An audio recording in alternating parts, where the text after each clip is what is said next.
And welcome back. I add a little bit of soy sauce on this because it needs a little bit more of the taste. So I fried some tofu, fish balls, and hot dogs. So I'm gonna be putting all that in here now.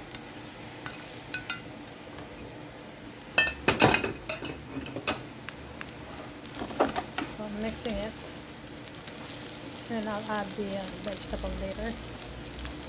It's cooked already actually. It's ready to serve. Everything is good. Tastes good. It's delicious.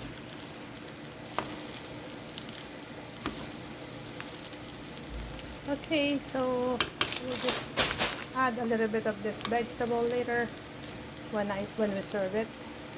I'll add it a little bit now.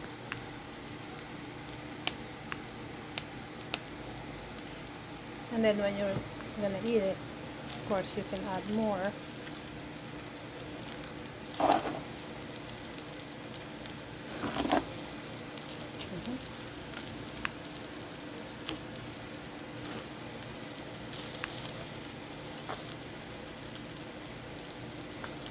That's it, yeah, it's done.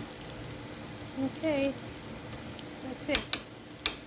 Alright, bon appetit, and I'll see you later. Thank you for the likes and subscribe. Bye. Take care.